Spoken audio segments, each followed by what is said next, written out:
Bank খাতে এখন বড় উদ্বেগের নাম ডিস্ট্রেসড অ্যাসেট বা দুর্দশাগ্রস্ত ঋণ।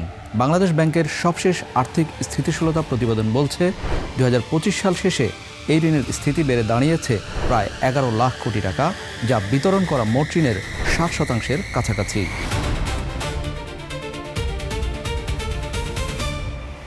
এই ঋণের বিপরীতে ব্যাংকগুলোর পর্যাপ্ত মূলধন তো নেই, বরং ঘাটতিতে রয়েছে, যা আশপাশের দেশগুলোর তুলনায় খারাপ পরিস্থিতির সাক্ষ্য দিচ্ছে। আইএমএফের নেওয়া ঋণের শর্ত হিসেবে 2021 সাল থেকে এই প্রতিবেদন প্রকাশ করে আসছে বাংলাদেশ ব্যাংক। না হলে হয়তো ব্যাংকের আসল চিত্র জানা মুশকিল হতো।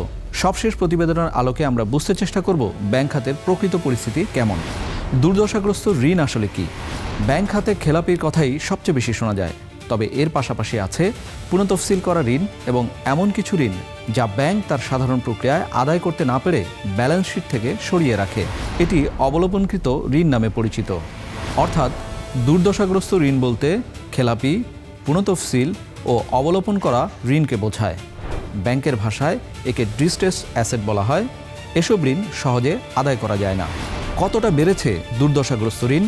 2024 সালের তুলনায় 2025 সাল শেষে এই ধরনের ঋণ বেড়েছে 44%। অন্যদিকে ব্যাংক খাতে বিতরণ করা মোট ঋণের 59.73%ই এখন দুর্দশাগ্রস্ত। প্রায় 11 লাখ কোটি টাকার এই ধরনের ঋণের মধ্যে খেলাপির পরিমাণ 5,57,217 কোটি টাকা, পুনঃতফসিল করা ঋণ 4,46,894 কোটি টাকা এবং অবলোপন করা ঋণ 83,479 কোটি টাকা। এক বছরেই কি এমন পরিস্থিতি হলো? বিশেষজ্ঞরা বলছেন এই পরিস্থিতি রাতারাতি তৈরি হয়নি। এর পিছনে রয়েছে দীর্ঘমেয়াদী অনেক কারণ।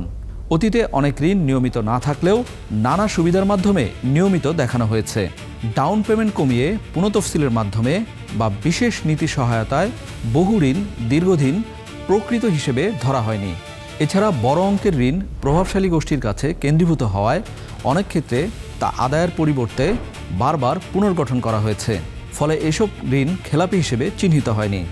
অর্থনৈতিক চাপ, কোভিড পরবর্তী সময় এবং নির্বাচনগুলোকে সামনে রেখে ঋণ পুনঃতফসিলের প্রবণতা বেড়েছে। এসব কারণেই মূলত প্রকৃত ঝুঁকিটা আড়াল হয়েছে। মূলধন পর্যাপ্ততা কেন ঋণাত্মক হলো? বাংলাদেশ ব্যাংকের তথ্য অনুযায়ী ব্যাংক খাতে মোট ঝুঁকিভিত্তিক মূলধন পর্যাপ্ততার অনুপাত যেখানে 12.5% থাকা দরকার, তা নেমে এসেছে ঋণাত্মক 2.64%। এর মানে হলো ব্যাংকগুলো তাদের ঝুঁকির তুলনায় প্রয়োজনীয় মূলধন রাখতে পারছে না, বরং ঘাটতিতে রয়েছে। এর পেছনে প্রধান কারণ হলো অনাদায়ী ঋণের বিপরীতে ব্যাংকগুলোকে বিপুল পরিমাণ সঞ্চিতি বা প্রভিশন রাখতে হয়। এতে চাপে পড়েছে আয় ও মুনাফা, যার প্রভাব গিয়ে পড়ছে মূলধনে। প্রতিবেশী দেশগুলোর তুলনায় পরিস্থিতি কী? আশপাশের দেশগুলোর সঙ্গে তুলনা করলে দেখা যায় ঋণের ভারে দেউলিয়া হয়ে যাওয়ার পর ঘুরে দাঁড়ানো শ্রীলঙ্কার পরিস্থিতি ভারতের পর সবচেয়ে ভালো অবস্থায় আছে।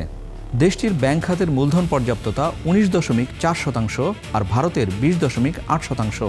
অন্যদিকে রাজনৈতিক অস্থিরতার ফলে বিপর্যস্ত পাকিস্তানের মূলধন পর্যাপ্ততা 17.2%, অথচ বাংলাদেশের মূলধন পর্যাপ্ততা ঋণাত্মক 2.64%। অর্থাৎ সবচেয়ে খারাপ পরিস্থিতিতে রয়েছে বাংলাদেশের ব্যাংক খাত। সবচেয়ে ঝুঁকিতে কোন ব্যাংকগুলো? বাংলাদেশ ব্যাংকের প্রতিবেদন বলা হচ্ছে শরিয়া ভিত্তিক ব্যাংকগুলো সবচেয়ে বেশি চাপের মধ্যে রয়েছে। এই খাতে মূলধন পর্যাপ্ততা নেমে এসেছে মারাত্মক নেতিবাচক পরিস্থিতিতে, যা 43.18% ঋণাত্মক। অবশ্য একীভূত হওয়া 5 ইসলামী ধারার ব্যাংকগুলোকে হিসাবের বাইরে রাখলে এ খাতের মূলধন পর্যাপ্ততা দাঁড়ায় 7.71%। সামগ্রিক প্রভাব কি পড়ছে? এই অবস্থার ফলে ব্যাংক খাতে 3টি বড় সমস্যা দেখা দিচ্ছে। প্রথমত, ঋণ প্রদানের সক্ষমতা কমে যাচ্ছে, যার ফলে আমরা দেখছি বেসরকারি খাতের ঋণ প্রবৃদ্ধি এখন দেশের ইতিহাসে সর্বনিম্ন অবস্থায় আছে। দ্বিতীয়ত, এই ঋণ কমার ফলে বিনিয়োগ ও ব্যবসা সম্প্রসারণ বাধাগ্রস্ত হচ্ছে। তৃতীয়ত, আর্থিক খাতের স্থিতিশীলতা নিয়ে আস্থা কমছে, যার ফলাফল হিসেবে হাতে থাকা টাকার পরিমাণ বাড়ছে। সব মিলিয়ে বলা যায় বাংলাদেশের ব্যাংক খাত এখন এক জটিল পর্বে প্রবেশ করেছে। দুর্দশাগ্রস্ত ঋণের হার এবং ঋণাত্মক মূলধন পরিস্থিতি ইঙ্গিত দিচ্ছে খাতটি বড় ধরনের কাঠামোগত চাপের মধ্যে রয়েছে। এ থেকে উত্তরণের জন্য প্রয়োজন স্বচ্ছ ঋণ ব্যবস্থাপনা, কঠোর নজরদারি এবং খেলাপি ঋণ দ্রুত আদায়ের উদ্যোগ নেওয়া। না হলে এই চাপ ভবিষ্যতে পুরো অর্থনীতির উপর আরও বড় প্রভাব ফেলতে পারে।